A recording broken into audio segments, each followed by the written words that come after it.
ஜெய்ஹிந்த் and வணக்கம் நண்பர்களே. இந்திய பெருங்கடல் வெறும் ஒரு கடல் மட்டுமல்ல. இது ஆப்பிரிக்காவின் மேற்கு கரை முதல் தென்கிழக்கு ஆசியா வரை பறந்து விரிந்திருக்கும் இந்த நீர்ப்பரப்பு உலகின் வர்த்தக கருவூலம். ஒவ்வொரு நாளும் உலக வர்த்தகத்தின் 80% அதிகமான கடல் வழி எண்ணெய் ஏற்றுமதி மலாக்கா போன்ற இதன் முக்கிய கடல் வழிகள் வழியாகத்தான் செல்கிறது. ஒரு கணம் சிந்தித்து பாருங்கள். உலக வர்த்தகத்தின் உயிர்நாடியாக இருக்கும் இந்த நீர்நிலையை யார் ஆதிக்கம் செய்கிறார்கள்? இந்தியா செய்கிறதா? இல்லை. சீனா செய்கிறதா? இல்லை. ஆனால் உலக வல்லரசுகள் இந்த பகுதிக்குள் நுழைய துடிக்கின்றன. அதிலும் நம் அண்டை நாடான சீனா என்ன நினைக்கிறது என்று உங்களுக்கு தெரியுமா? அதே சமயம் சீனாவை சுற்றி வளைக்க நம் இந்தியா என்ன பதிலடி கொடுக்கிறது என்று உங்களுக்கு தெரியுமா? ஒரு நாட்டின் மிக ரகசியமான இராணுவ தகவல்களை திருட ஒரு கப்பலை அனுப்பும் துணிச்சல் சீனாவுக்கு எப்படி வந்தது? மற்றும் அந்த திருட்டு முயற்சியை முறியடிக்க இந்தியா எடுத்த துணிச்சலான ஆனால் ராஜதந்திர நடவடிக்கைதான் என்ன? இந்திய பெருங்கடலில் அமைந்திருக்கும் நம்முடைய அதிநவீன இராணுவ தளம் எங்கே இருக்கிறது? இது வெறும் ஒரு தகவல் தொகுப்பு மட்டுமல்ல. இது நாம் ஒவ்வொருவரும் தெரிந்து கொள்ள வேண்டிய தேசத்தின் பாதுகாப்பு பற்றிய மிக முக்கியமான பாடம். கண்ணால் காணாத போரின் நிஜமான காட்சிகளை வீடியோவில் காணலாம். தொடர்ந்து இணைந்திருங்கள். முதலில் சீனாவை பார்ப்போம். இந்திய பெருங்கடலில் சீனாவின் ஆதிக்கம் என்பது வெறும் இராணுவ வலிமை சார்ந்தது அல்ல. அது ஒரு வலிமையான ஆனால் சாமர்த்தியமான பொருளாதார மற்றும் உட்கட்டமைப்பு சார்ந்த உத்தி. இதன் பெயர்தான் ஸ்ட்ரிங் ஆஃப் பேர்ல்ஸ் உத்தி என அழைக்கப்படுகிறது. சீனாவின் இந்த ஸ்ட்ரிங் ஆஃப் பேர்ல்ஸ் உத்தி முக்கிய துறைமுகங்களை முதலீடு என்ற பெயரில் குத்தகைக்கு எடுத்து இறுதியில் இராணுவ தளங்களாக மாற்றுவதே. முதலில் கவாதார் துறைமுகம். பாகிஸ்தானில் உள்ள இந்த துறைமுகம் சீனாவுக்கு அரபிக்கடலில் ஒரு முக்கியமான நுழைவு வாயில். இரண்டாவது இலங்கை ஹம்பாந்தோட்டை. கடனுக்கு ஈடாக 99 வருட குத்தகைக்கு எடுக்கப்பட்ட இந்த துறைமுகம் இந்திய பெருங்கடலின் மையத்தில் அமைந்திருக்கும் சீனாவின் முக்கியமான முத்து. மூன்றாவது ஜிபூட்டி. ஆப்பிரிக்காவின் கொம்பில் அமைந்துள்ள இது சீனாவின் முதல் வெளிநாட்டு இராணுவ தளம். இது சூயஸ் கால்வாய்க்கு அருகில் அமைந்து சர்வதேச கடற்வழி போக்குவரத்தை கண்காணிக்கிறது. இந்த உத்தியின் மூலம் இந்தியாவை சுற்றி ஒரு நெக்லஸ் போல தளங்களை அமைத்து இந்திய பெருங்கடலில் சீனாவின் செல்வாக்கு வட்டம் விரிவடைந்து வருகிறது. இது இந்தியாவுக்கு ஒரு நேரடி அச்சுறுத்தல். ஆனால் சீனா இதோடு நிற்கவில்லை. சமீபத்தில் அவர்கள் கவனம் செலுத்தும் ஒரு புதிய பகுதிதான் மாலத்தீவுகள். சீனா அங்கு முதலீடுகளை குவித்து இந்திய பரம்பரை செல்வாக்கு மண்டலத்திற்குள் ஊடுருவி அங்கு ஒரு வலுவான ஆதரவு தளத்தை உருவாக்க முயல்கிறது. இந்த நகர்வு இந்திய பெருங்கடலில் பதட்டத்தை மேலும் அதிகரித்துள்ளது. இதற்கு பதிலடியாக இந்தியா பல வருடங்களாகவே ஒரு உத்தியை செயல்படுத்தி வருகிறது. அதுதான் நெக்லஸ் ஆஃப் டைமண்ட்ஸ் உத்தி. இந்தியா தன் அண்டை நாடுகள் மற்றும் நட்பு நாடுகளுடன் இராணுவ மற்றும் உட்கட்டமைப்பு உறவுகளை வலுப்படுத்தி சீனாவை சுற்றி வளைக்க முயல்கிறது. சாபஹார் துறைமுகம் ஈரான். இது கவாதார் துறைமுகத்திற்கு மிக அருகில் அமைந்திருக்கிறது. சபாங் துறைமுகம் இந்தோனேஷியா. இது மலாக்கா நீரிணைக்கு மிக அருகில் அமைந்துள்ளதால் வர்த்தக பாதைகளை கண்காணிக்க உதவுகிறது. டாட் துறைமுகம் ஓமன். அரபிக்கடலில் இந்திய கப்பல்கள் எரிபொருள் நிரப்பவும் நிறுத்தவும் இது ஒரு முக்கிய தளம். இந்த தனிப்பட்ட தளங்களை தாண்டி இந்தியாவின் மிகப்பெரிய வியூக நகர்வுகளில் ஒன்றுதான் குவாட்.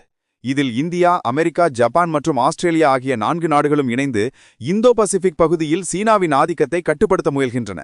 சமீபத்தில் நடந்த மலபார் கடற்படை பயிற்சிகள் இந்த கூட்டணியின் வலிமையை உலகிற்கு உணர்த்தின. இந்திய பெருங்கடலில் இது வெறும் தளங்களுக்கான போர் மட்டுமல்ல. இது நட்பு நாடுகளை பெறுவதற்கான, பொருளாதார முதலீட்டிற்கான மற்றும் தொழில்நுட்ப ஆதிக்கத்திற்கான போர். இந்த வியூக போட்டி உச்சத்தில் இருக்கும்போது சீனா ஏன் இந்தியாவை அச்சுறுத்தும் ஒரு நேரடி முடிவை எடுத்தது? நவம்பர் 25 முதல் 27 வரை இந்தியா தனது இராணுவ பலத்தை வெளிப்படுத்தும் ஒரு பெரிய சோதனைக்கு தயாராகி இருந்தது. அதுதான் உலகின் அதிநவீன மற்றும் அதிவேகமான ஏவுகணைகளில் ஒன்றான பிரம்மோஸ் ஏவுகணை சோதனை. அந்தமான் தீவுகளுக்கு அருகில் இந்த சோதனை நடக்க இருந்தது. இந்த சோதனைக்கான எல்லைகளும் தேதிகளும் பற்றிய விவரங்கள் சர்வதேச விதிமுறைப்படி நோட்டாம் அறிவிப்பாக வெளியிடப்பட்டிருந்தது. சரியாக அந்த சமயத்தில் சீனாவைச் சேர்ந்த 3 மர்ம கப்பல்கள் இந்திய பெருங்கடலுக்குள் நுழைந்தன. அவற்றின் பெயர்கள் ஷியான் 6, ஷென்ஹை ஈஹாவோ மற்றும் லான்ஹை 201. சீனா வழக்கம் போல இது சாதாரண கடல் ஆராய்ச்சி மற்றும் நீர்நிலை ஆய்வு என்று கூறியது. ஆனால் வல்லுநர்கள் இதை திட்டவட்டமாக மறுக்கிறார்கள். இந்த கப்பல்களின் வடிவமைப்பு மற்றும் அவற்றிலுள்ள நவீன உபகரணங்கள் அவை வெறும் ஆராய்ச்சிக்கானவை அல்ல, மாறாக அதிநவீன உளவுக்காக வடிவமைக்கப்பட்டவை என்பதை காட்டுகின்றன. இந்த உளவு கப்பல்களின் உண்மையான நோக்கம் மிகவும் அபாயகரமானது. முக்கிய தகவல் திருட்டு.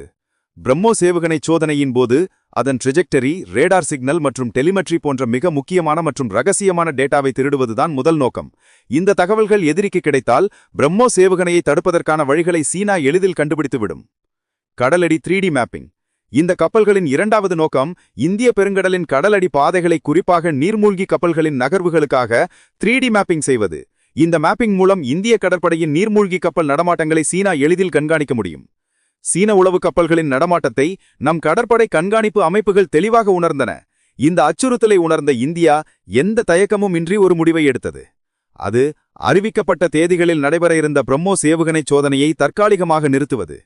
இதை சிலர் இந்தியாவின் பின்னடைவு என்று கூறலாம், பயந்து விட்டார்கள், பின்வாங்கி விட்டார்கள் என்று விமர்சிக்கலாம். ஆனால் இராணுவ வல்லுநர்களும் ராஜதந்திர நிபுணர்களும் இதை ஒரு அரிய ராஜதந்திர நடவடிக்கை என்று புகழாரம் சூட்டுகிறார்கள். இந்தியா பயப்படவில்லை. மாறாக ஒரு அரிய இராணுவ தகவலை, அதாவது பிரம்மோஸ் ஏவுகணையின் ரகசிய தரவை எதிரியின் கைகளில் நேரடியாக பரிசளிப்பதை தடுத்துள்ளது.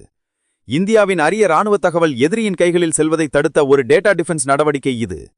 இந்தியா தனது பலத்தை காட்டாமல், எதிரிக்கு தனது அடுத்த நகர்வை பற்றி எந்த தகவலும் கொடுக்காமல், தனக்கு தெரிந்த ஒரு தகவலை எதிரிக்கு பரிசளிக்காமல் தனது அடுத்த நகர்வுக்காக காத்திருக்கிறது. சீன கப்பல்கள் உளவு பார்க்க வந்ததற்கான நோக்கத்தை இந்தியா நிறைவேற்ற விடாமல் வெறுங்கையோடு திரும்பிச் செல்ல வைத்தது. இது ஒரு குறுகிய கால முடிவுதான். ஆனால் நீண்ட கால ஆதிக்கப் போரில் இந்தியா என்ன செய்கிறது? அடுத்து நாம் பார்க்கப் போகும் தளம்தான் இந்தியாவின் நீண்ட கால ஆதிக்கத்திற்கு வித்திடும் ஒரு கேம் சேஞ்சர். இந்திய பெருங்கடலில் இந்தியாவின் ஆதிக்கம் நிலைக்க வேண்டுமென்றால் நிரந்தர தளங்கள் தேவை. இந்திய பெருங்கடலில் சீனாவின் ஆதிக்கத்திற்கு எதிராக இந்தியா இப்போதல்ல, பல வருடங்களாகவே காய் நகர்த்தி வருகிறது. அதன் மிக முக்கியமான மற்றும் சமீபத்திய ராஜதந்திர ஆட்டம்தான் மொரீஷியஸுக்கு சொந்தமான அகலேயகா தீவில் இந்தியா அமைத்துள்ள இரட்டை தளம். அகலேயகா தீவு ஆப்பிரிக்காவின் கிழக்கு கரைக்கும் இந்தியாவிற்கும் நடுவில் உலகின் மிக பரபரப்பான கடல்வழி வர்த்தக வழிகளில் ஒன்றான மொசாம்பிக் கால்வாய்க்கு அருகில் அமைந்துள்ளது. இது தென்மேற்கு இந்திய பெருங்கடலில் இந்தியாவின் கண்காணிப்பு மற்றும் செயல்பாட்டு வரம்பை வியக்கத்தக்க முறையில் விரிவாகித்துள்ளது. இந்த தீவில் இந்தியா கோடிக்கணக்கான ரூபாய் செலவில் 2 முக்கிய உட்கட்டமைப்புகளை அமைத்துள்ளது. இங்கு 3000 மீட்டர் நீளமான அதிநவீன ஓடுபடை அமைக்கப்பட்டுள்ளது. பெரிய கப்பல்களை நிறுத்தக்கூடிய அளவுக்கு ஒரு பெரிய ஜெட்டி, அதாவது துறைமுக தளம் அமைக்கப்பட்டுள்ளது. சீனாவின் ஆதிக்கம் விரியும் பகுதிகளான கிழக்கு ஆப்பிரிக்க கரை மற்றும் தென்மேற்கு பெருங்கடல் பகுதிகளிலும் இந்தியா நேரடியாக தன் செல்வாக்கை காட்ட இந்த தளம் உதவுகிறது. இந்த 2 நாடுகளின் ஆதிக்கப் போரை பார்க்கும்போது ஒரு உண்மை தெளிவாகிறது. இந்த போர் வெறும் தரை எல்லைகளை பற்றியது மட்டுமல்ல, கடலின் ஆழம் மற்றும் விண்வெளியின் உச்சம் என அனைத்து இடங்களிலும் இந்த போட்டி நடக்கிறது. சீனா நீண்டகால முதலீடு மற்றும் கடன் வலைகளை பயன்படுத்தி படிப்படியாக தனது ஆதிக்கத்தை நிலைநாட்ட முயல்கிறது. அதன் பலம், பணபலம் மற்றும் எண்ணிக்கையில் உள்ள வலிமை. இந்தியா ராஜதந்திரம், கூட்டு செயல்பாடுகள், குவாட் மற்றும் வியூக தளங்களை அமைப்பதன் மூலம் தன் பாதுகாப்பையும் வர்த்தக பாதைகளையும் உறுதிப்படுத்த முயல்கிறது. அதன் பலம், துல்லியமான தகவல் மற்றும் வியூக நுண்ணறிவு. இங்கு நாம் முக்கியமாக கவனிக்க வேண்டிய ஒரு புதிய விஷயம் விண்வெளியில் இந்தியாவின் பங்கு.